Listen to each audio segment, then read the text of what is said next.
Have you ever watched a man in a $4,000 suit sweat through his silk collar on a live video stream? I have. That was the moment he realized firing the only woman who understood his system vulnerabilities was not brilliant optimization, but a lit match dropped in his own powder keg. They kicked me out to force a $12 million deal. Grab your coffee. Let me tell you how I made them pay every single cent. Hello, listeners, and welcome back to Boss Revenge Stories. I want to sincerely thank you for being here, but I must share that YouTube recently demonetized our channel, leaving us without an operating budget to keep bringing you these narratives. If you enjoy today's story, please consider supporting us by joining the Boss Revenge Stories Patreon, where you can listen to even more incredible, exclusive true stories featuring multiple emotional voice actors that we simply cannot publish on YouTube. You can join by scanning the QR code on your screen or by clicking the Patreon link in the video description or comments. Now, let us dive right into today's corporate nightmare, starting with a woman named Maisie Mendoza. Actually, let me speak for myself. My name is Maisie Mendoza, 34 years old, and for 8 long years, I was the lead software security auditor at Veridian Gridworks. Veridian was a mid-sized technology firm based in Chicago, specializing in smart grid distribution software for massive urban centers. If you flipped a light switch in the downtown district and the bulb actually glowed, you had my team to thank. I was the pragmatic, cynical, thick-skinned human shield standing between the company and catastrophic cyber disasters. For nearly a decade, I kept the hackers out and the lights on. But pragmatism goes straight out the window when a corporate buyout is on the table. Veridian was standing on the absolute precipice of being acquired by Apex Energy, a ruthless, deep-pocketed titan in the national power sector. Overnight, the office atmosphere turned frantic, toxic, and electric with greed. Everyone from middle management down to the junior developers was blinded by the promise of fat stock bonuses and lucrative retention packages if the merger went through. Suddenly, nobody cared about clean code. They only cared about closing the deal. That unchecked greed manifested perfectly in the form of Garrett, our newly imported chief technology officer. Garrett was a fresh transplant from Silicon Valley, who wore absurdly expensive designer suits and practically breathed the word agile. To Garrett, agile development meant moving fast, breaking things, and letting the IT department sweep up the shattered pieces later. He prioritized flashy product launches over basic software safety, constantly pressuring my audit team to bypass core testing protocols just to show the Apex executives a shiny, updated product portfolio. He loved to use hollow buzzwords like synergy, paradigm shift, and disruption, while demanding we push raw, untested garbage code to our live production servers. The ultimate breaking point arrived during the chaotic rollout of a massive update to our primary load balancing algorithm. I was running a routine, late-night stress audit when I caught it. It was not a minor interface bug or a simple typo in the back end. It was a fatal logic flaw buried deep inside the core architecture. If the city's power grid experienced a sudden, unexpected power surge during peak operating hours, the new algorithm would not just stutter. It would completely crash the routing system, plunging entire neighborhoods into darkness. Doing so would instantly violate our strict service level agreement with our biggest municipal client. A violation of that specific penalty clause would automatically trigger a massive liability fine. I am not talking about a polite slap on the wrist. I am talking about $12 million in instant, non-negotiable cash penalties. $12 million that would immediately blow a massive hole straight through the Apex Energy acquisition. Naturally, I flatly refused to sign off on the software release. I flagged the critical error, documented the catastrophic financial risk, and digitally blocked the deployment. Garrett was absolutely furious. He did not call me into his glass-walled office for a private, professional discussion. Instead, he chose the Friday all-hands corporate meeting to make a very public example out of me. Standing in front of 80 nervous employees, he pointed his finger directly at me. "Maisie is acting like a ghost of the past," he announced, his voice dripping with practiced condescension. "She is a bottleneck, intentionally slowing down our deals with paranoid, outdated fears. We need innovators right now, not roadblocks." He publicly humiliated me for doing the exact job I was hired to do, painting me as a bitter dinosaur standing in the way of everyone's payday. But Garrett did not stop at mere public humiliation. He knew I held the primary encryption keys and the final authoritative say on compliance, so he decided to cheat the system. Since I would not sign the safety report, he went behind my back and found someone weak enough who would. Enter Chloe. Chloe was a fresh computer science graduate, barely 6 months out of college, incredibly naive, and desperately eager to please senior management. Garrett bypassed my administrative authority, unilaterally granted Chloe elevated system permissions, and manipulated her into blindly signing the finalized security report. She rubber-stamped the flawed, dangerous algorithm, clearing the immediate path for the Apex merger, all while Garrett patted her on the back for being a team player. He thought he had successfully outsmarted the system. He thought he had won. It happened late Friday afternoon, precisely at the hour when the office usually buzzed with the anticipation of the weekend. A blank calendar invitation popped up on my primary monitor. There was no subject line, no agenda, and no list of attendees. It just displayed a generic room number up on the executive floor. I knew instantly what it meant. I walked down the long, carpeted hallway, the fluorescent lights buzzing faintly overhead. I pushed open the heavy oak door of the conference room. The air conditioning was cranked so high it felt like walking into a meat locker. The human resources director, a woman whose smile was as painfully synthetic as the cheap polyester blend of her blazer, sat rigidly at the head of the long mahogany table. Garrett sat directly across from her. He did not even bother to look up when I entered. His thumbs were rapidly tapping on his smartphone screen, the glass producing a dull, rhythmic clicking sound that echoed in the sterile, suffocating silence of the room. The human resources director folded her hands, placing a thick manila envelope neatly in front of her. "Maisie," she began, her tone perfectly calibrated to sound sympathetic, yet completely devoid of actual human warmth. "As you know, we are restructuring the engineering department to better align with our new, fast-paced corporate objectives. Unfortunately, your current approach no longer fits the agile direction of this machine. We are terminating your employment, effective immediately." That was it. 8 grueling years of building their cyber defenses, 8 years of working late into the night to protect this company from catastrophic ransomware attacks, reduced to a single, soulless corporate buzzword sentence. I slowly turned my head and looked at Garrett. He kept his eyes glued to his bright screen, aggressively avoiding my gaze, too much of a coward to face the woman he was throwing under the bus.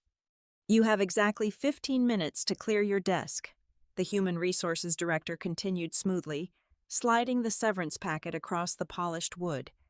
"Security will escort you out of the building. We do not require a handover.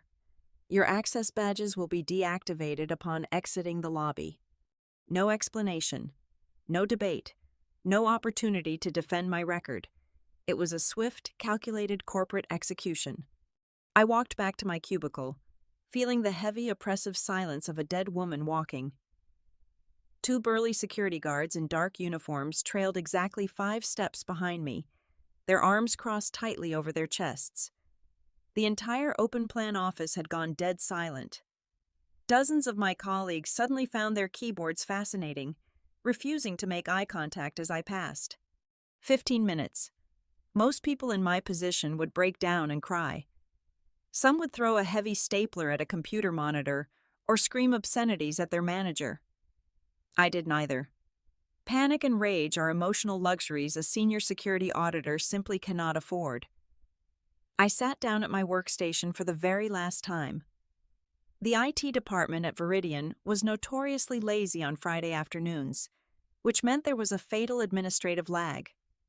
My administrative system access was still completely active, I reached deep into the bottom of my leather tote bag and pulled out a heavy matte black, military-grade encrypted physical hard drive. I plugged it directly into the hidden rear port of my tower. My fingers flew across the mechanical keyboard, the familiar clack-clack-clack sound cutting through the quiet hum of the office, fueled by pure, icy adrenaline. I was not stealing proprietary software to sell to a competitor. I was meticulously preserving the crime scene. I quickly wrote and executed a secure batch script, silently downloading the entire unadulterated history of our audit logs, every single digital error warning I had ever filed regarding the faulty load balancing algorithm, and the complete, original source code structure before Garrett and Chloe had mangled it. I watched the green progress bar inch forward on my terminal. 90%, 95%, 100%. Done. I pulled the drive and slipped it securely into the inside pocket of my trench coat. But I was not finished yet. I had exactly 5 minutes left on the clock. I opened the legacy system architecture, the old, complex foundational framework of the grid that I had built entirely from the ground up.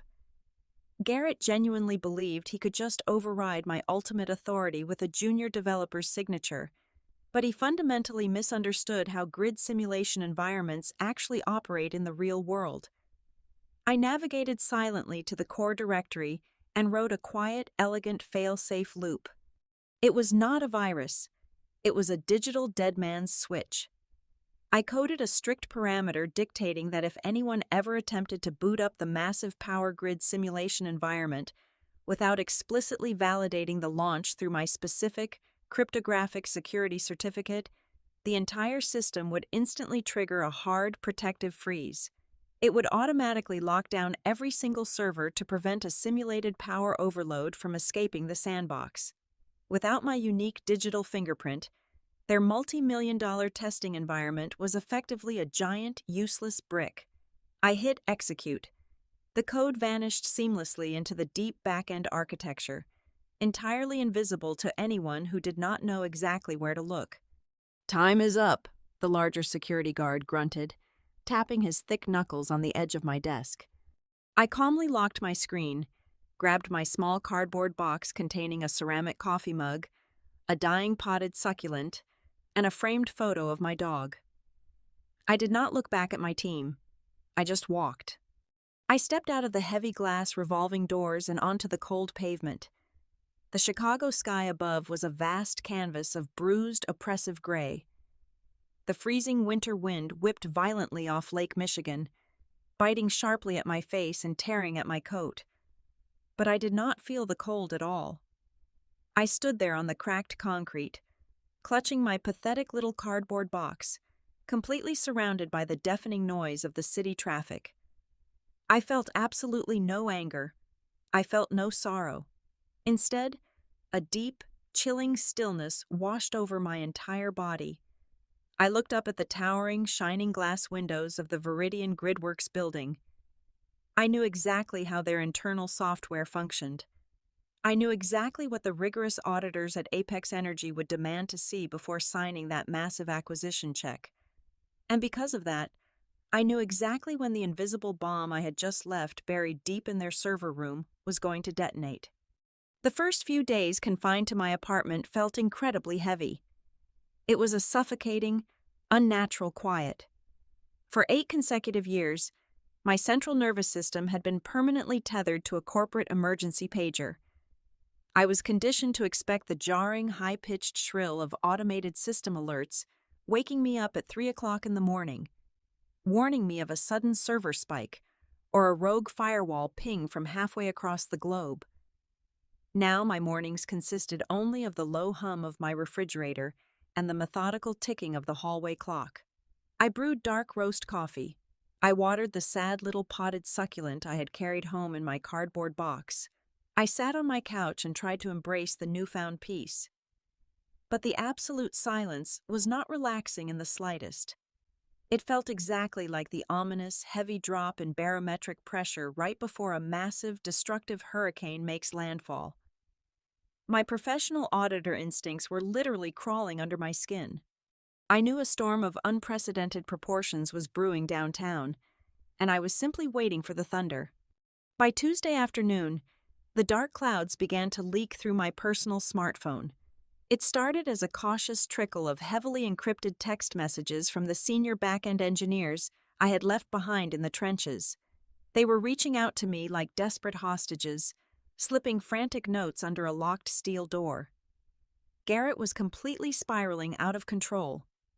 In his maniacal rush to finalize the merger and secure his massive stock bonus, he was actively forging the mandatory stress test simulation reports. According to the messages, he was commanding the remaining junior developers to manually manipulate the raw data outputs, deliberately erasing the critical error logs that proved the new load balancing algorithm was fundamentally unstable. He was forcing them to manually type in acceptable latency numbers and fake server response times. He was essentially painting a thin, shiny layer of cheap gloss over a crumbling, termite-infested foundation, desperately hoping the wealthy buyers would not lean too hard against the walls. But Garrett had severely underestimated the Apex Energy due diligence team. These men and women were not naive venture capitalists, casually throwing startup money around a conference table. They were hardened corporate bloodhounds, veteran security architects who dissected massive digital infrastructures for a living. They possessed a ruthless, predatory instinct for corporate fraud. According to the terrified whispers of my former colleagues, the Apex team had started asking highly uncomfortable, hyper-specific questions. They immediately noticed that the recent cybersecurity portfolios looked entirely too perfect. Real software always has minor flaws, but these reports were spotless. More importantly, they noticed the sudden, glaring absence of the veteran-led auditor who had meticulously signed off on every single software release for nearly a decade. A flawlessly clean bill of health miraculously appearing right after a sudden, unceremonious executive termination is the loudest, most obnoxious alarm bell in the entire technology industry. Apex Energy was not about to blindly hand over a check for hundreds of millions of dollars based on Garrett freshly doctored spreadsheets. By Thursday morning, they issued a terrifying, non-negotiable mandate to the Viridian Board of Directors. They demanded a live, independent penetration test. They wanted their own elite team of ethical hackers to aggressively assault the Viridian staging environment in real time. Their goal was to simulate a massive grid overload, equivalent to a historic summer heat wave hitting the entire city of Chicago all at once, to see exactly how the new software held up under maximum catastrophic stress. They wanted to try and break the system with their own bare hands while the executives watched. If the staging environment survived the brutal assault, the acquisition would be finalized. If it crashed, the massive deal was completely dead on arrival. That was the exact moment my cell phone aggressively vibrated across the kitchen counter, displaying a frantic, unsaved local number. I answered the call, only to hear the hyperventilating, choked sobs of Chloe on the other end of the line. The poor, naive junior developer was completely trapped in the terrifying nightmare Garrett had constructed. "Maisie, please, you have to help me," she gasped, her voice trembling violently with raw panic. "They are trying to spin up the primary simulation environment for the Apex team right now, but the entire server bank is completely locked down. It keeps throwing a fatal error, asking for a master cryptographic key and your specific administrative footprint. We cannot bypass it. We have tried everything." She paused to take a ragged, painful breath, her sheer terror bleeding through the tiny speaker. "Garrett is screaming at everyone. He is telling the board of directors that I am the one who messed up the back-end configuration. He just cornered me in the hallway and said if this merger fails today, he is going to make sure I take the legal fall for the entire algorithmic failure. He said I will never work in this industry again. Please, Maisie, I am begging you. Just tell me the override sequence so we can boot up the test." I stood completely still, listening to her cry. I could vividly picture Garrett pacing frantically outside her cubicle, sweating profusely through his expensive silk collar, desperate to find a convenient scapegoat to sacrifice. I felt a brief, fleeting flicker of genuine pity for the girl. She was just a pawn who had trusted the wrong executive, but pity does not pay $12 million corporate liability fines. I took a slow, deliberate sip of my coffee, letting the heavy silence stretch out agonizingly over the cellular line. "You signed the finalized safety report, Chloe," I replied, my voice as cold, flat, and unyielding as a winter morning. "That is no longer my problem." I firmly tapped the red button, immediately severing the connection, and tossed the phone face down onto my kitchen counter. The agonizing countdown was officially over. The invisible bomb I had planted was fully primed, and the fuse had just reached the powder. Even sitting miles away in my quiet living room, I could perfectly visualize the exact moment the Apex Energy Penetration Team launched their assault. I knew their playbook intimately.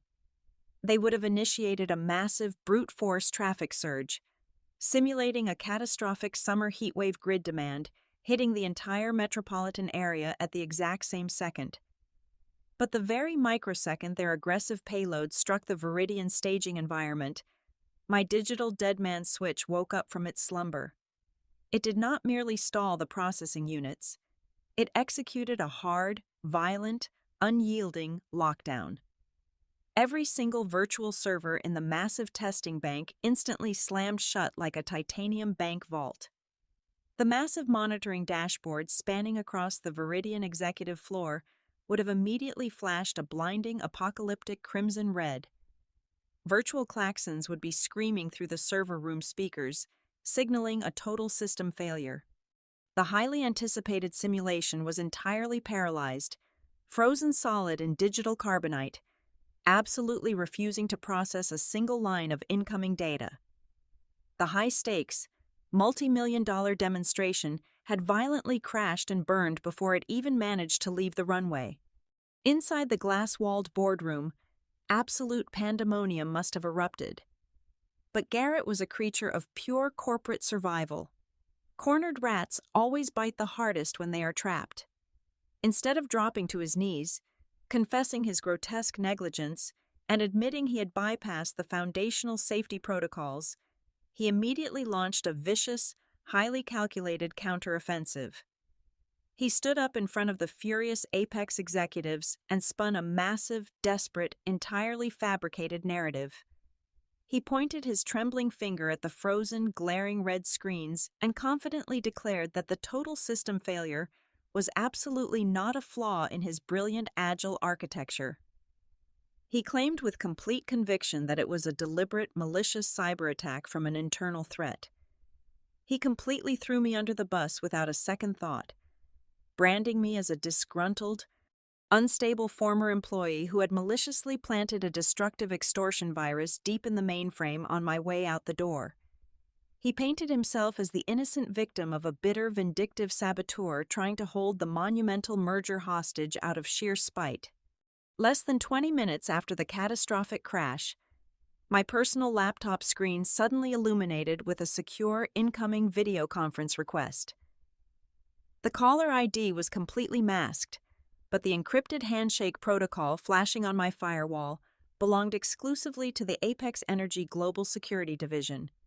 I took a deep, steadying breath, adjusted my posture to project absolute calm, and clicked the green accept button. The screen instantly split into a wide grid view. On one side, I saw the Viridian boardroom, looking like the aftermath of a bomb blast. Garrett was standing at the head of the long mahogany table, his expensive silk collar visibly dark with sweat, his chest heaving as if he had just sprinted a marathon.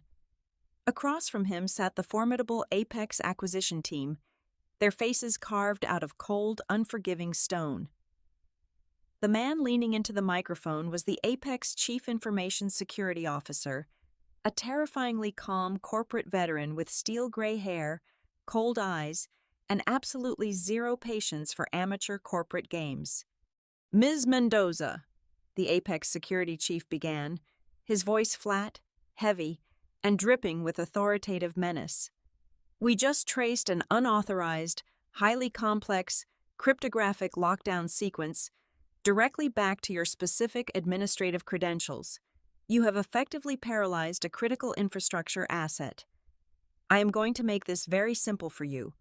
We are currently drafting a formal legal complaint to the Federal Bureau of Investigation. Sabotaging national corporate property is not a minor civil dispute. It carries a severe federal prison sentence. You are going to provide the decryption key to unlock these servers immediately, or our very next call is to the federal authorities. The tension in the digital room was thick enough to choke on. Every single executive on the call leaned closer to their respective microphones, waiting for me to break down, cry, beg for mercy, or frantically deny the severe federal allegations.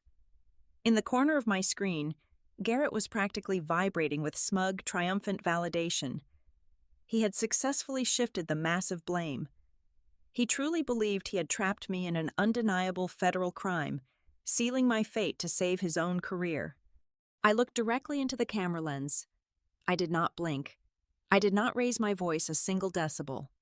"You do not need to call the authorities," I said, my voice completely steady, resonant, and brutally clear. "Garrett is entirely correct. I am the one who wrote that specific code. I planted that exact sequence exactly 15 minutes before I was forcefully escorted out of the building on Friday afternoon. I am fully and totally responsible for locking down the entire staging environment today." A stunned, breathless silence swept across the encrypted video call. The Apex security chief actually furrowed his brow in sheer, unadulterated confusion. No cybercriminal in the history of the industry simply confesses to federal sabotage on a recorded line without flinching. But Garrett could not contain his immense, overwhelming relief. He violently slammed his hand down on the boardroom table, producing a loud, echoing crack of victory that reverberated through my speakers.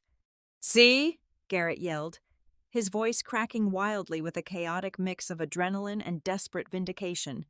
"I told you. She is a completely unhinged saboteur. She intentionally tried to destroy the acquisition because she could not handle being let go." I let him have his pathetic moment. I let the frantic echo of his shout completely fade into the sterile acoustics of the boardroom. I waited until the absolute suffocating quiet returned to the call, ensuring every single person in that room was hanging on my next breath. Then I smiled. It was a small, cold, razor-sharp smile of a predator watching its prey step willingly into a snare. "You are fundamentally misunderstanding the architecture you are currently looking at," I said, cutting through Garrett's premature celebration like a sharpened scythe. "That code I left behind is not malware. It is not an extortion virus. It is an automated, strictly defensive safety protocol. It is the absolute only emergency brake keeping your new, highly unstable load balancing algorithm from simulating a catastrophic surge that escapes the sandbox. If I had not locked down those servers, your little penetration test would have cascaded directly into the live municipal client grid." I leaned slightly closer to my web camera, my eyes locking dead onto the Apex leadership team, ignoring Garrett completely. "I did not sabotage your monumental deal," I stated, pronouncing every single syllable with lethal, undeniable precision. "I prevented your agile chief technology officer from instantly violating our strict municipal service level agreement. I just saved you from paying a $12 million cash penalty during your very first week of ownership." The triumphant, arrogant smirk on Garrett's face vanished instantly, completely washed away and replaced by a horrifying, pale mask of absolute dread. The federal trap had not caught me. It had just snapped shut directly on his neck. "Transfer the presentation controls over to my connection," I commanded, leaving absolutely no room for debate or negotiation. "If you want to see exactly what you are about to buy, I will show you the unedited truth." The Apex Chief Information Security Officer did not hesitate for a single second. He tapped his keyboard, and suddenly, my home monitor was broadcasting directly to the massive digital display inside the Viridian boardroom. I plugged in the heavy military-grade encrypted hard drive I had smuggled out of the building. With a few rapid keystrokes, I pulled up the core architectural files. What you are looking at is the absolute foundational backup of the Veridian audit logs, I explained, my voice echoing coldly through their boardroom speakers. This is not a mutable spreadsheet that someone can easily alter in Microsoft Excel. These logs are permanently time-stamped using an immutable blockchain cryptographic ledger. Every single line of code, every error warning, and every internal approval is permanently sealed. It is mathematically impossible to forge. I opened the heavily contested load balancing algorithm, highlighting a massive block of dense, complex code in bright yellow. Garrett has been aggressively selling you an agile, revolutionary software update, I continued, methodically walking them through the digital evidence like a seasoned prosecutor addressing a grand jury. But he conveniently erased the most critical blind spot. Look at the routing logic right here. When the grid experiences a massive, unexpected power demand, the system is supposed to efficiently redistribute the energy flow. However, the new architecture fails to establish a hard cap on the secondary nodes. If a localized surge hits the network, the software does not balance the load.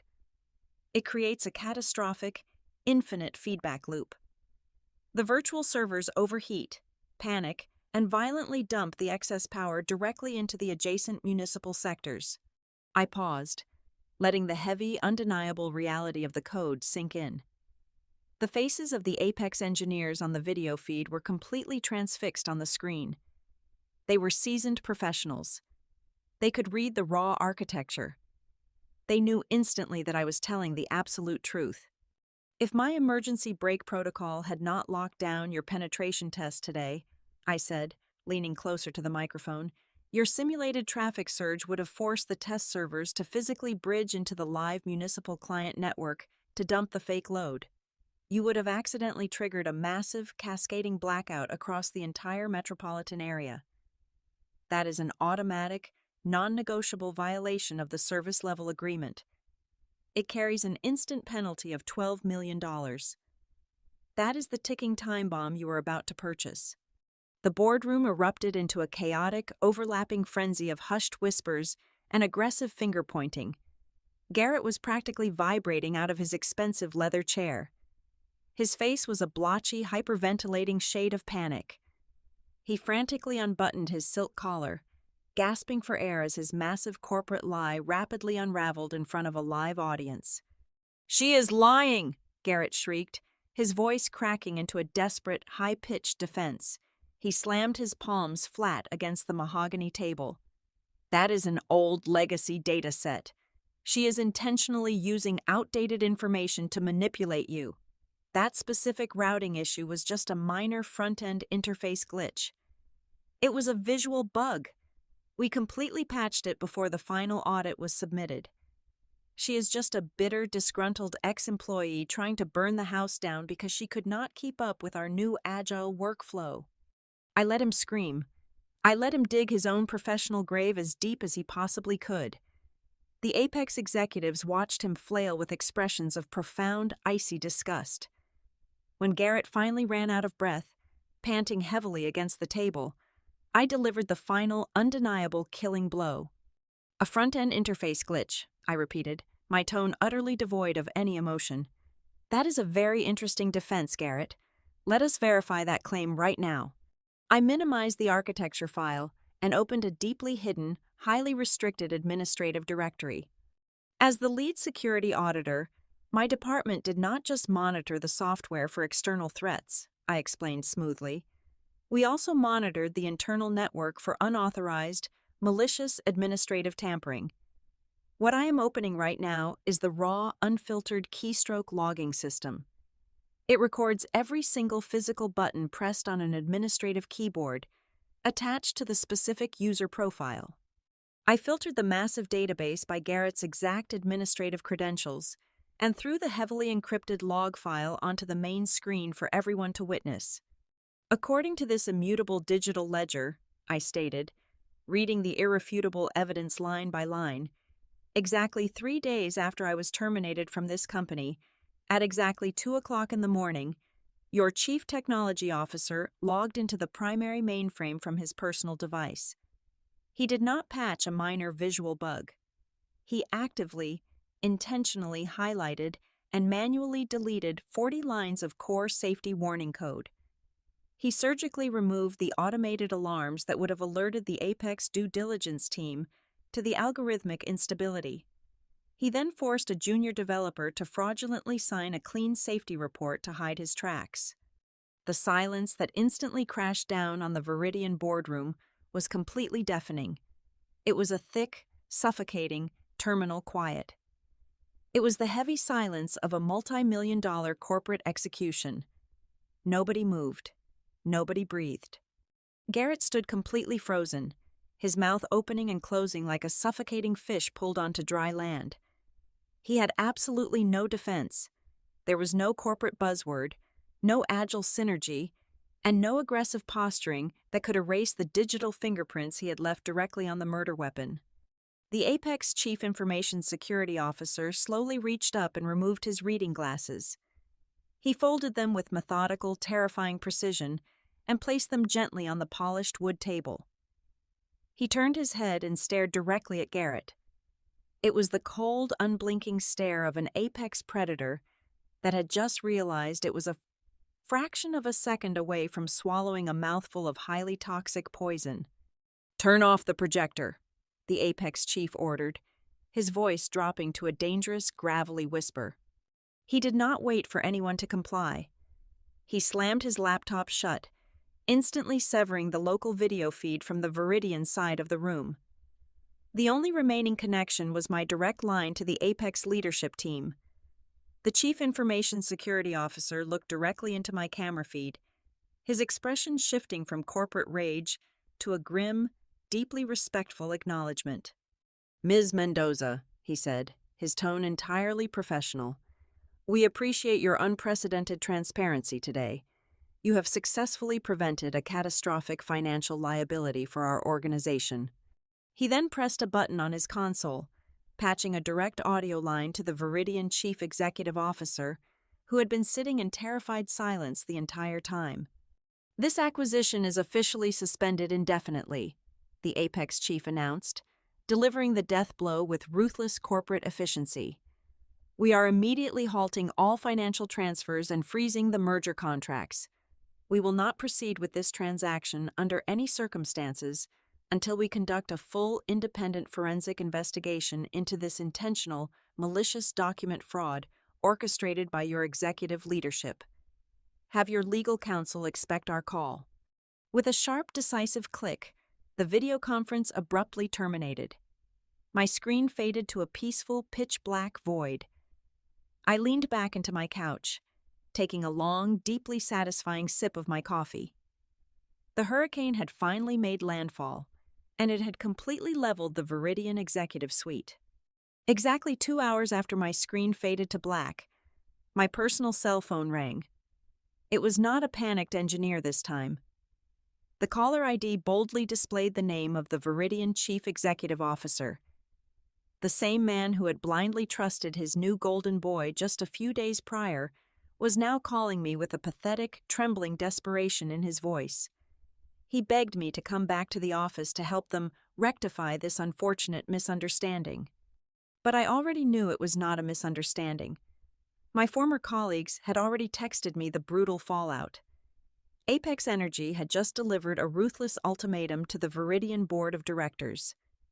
The giant energy corporation explicitly stated they would only return to the negotiating table under 2 strictly non-negotiable conditions.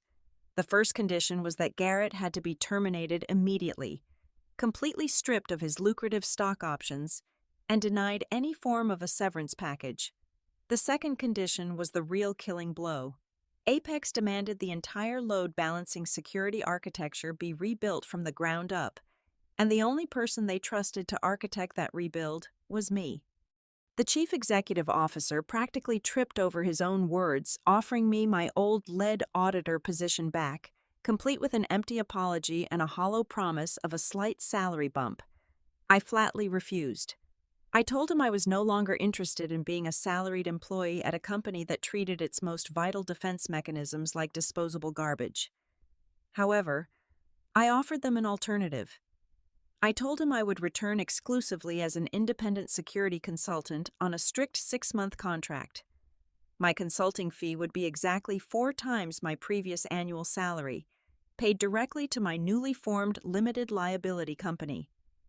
Furthermore, the contract included an ironclad clause granting me absolute, unquestionable veto power over every single technical engineering decision made during the acquisition transition. The chief executive officer choked on his breath when he heard the terms, but he had absolutely no leverage. He was staring down the barrel of a collapsed multi-million-dollar merger. Viridian gritted their corporate teeth and signed my extortionate contract within the hour. The following Monday morning, I walked back through those heavy glass revolving doors. I bypassed the standard employee turnstiles and used my temporary executive visitor badge.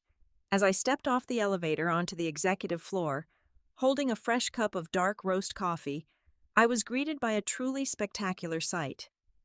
2 large security guards were escorting Garrett toward the service elevators. He was not wearing a $4,000 suit today. He looked thoroughly defeated, clutching a flimsy, empty cardboard box in his shaking hands. He locked eyes with me for a fraction of a second, his face pale and completely hollow, before staring down at his expensive leather shoes. I took a slow, deliberate sip of my coffee and watched the elevator doors slide shut, erasing him from the company forever. I walked into my temporary corner office, sat down at my new desk, and opened my laptop. My very first administrative action was to permanently delete my old employee profile and generate a brand new, impossibly complex master password. I sat back and listened to the quiet, productive hum of the server room down the hall. People often think that corporate revenge has to be loud, aggressive, or destructive. They think it requires screaming matches, broken hardware, or malicious viruses. But they are wrong. Sometimes, the most devastating revenge is complete, undisturbed silence. The absolute best way to win is to simply step aside, let the arrogant fools set their own glass castle on fire, and then casually wait for them to pay you an exorbitant, astronomical fee just to hand them a bucket of water. Thank you so much for listening to my story today. I would love to know where you are tuning in from, so please let me know down in the comments. If you enjoyed today's story and want to help support the channel, please consider joining the Boss Revenge Stories Patreon.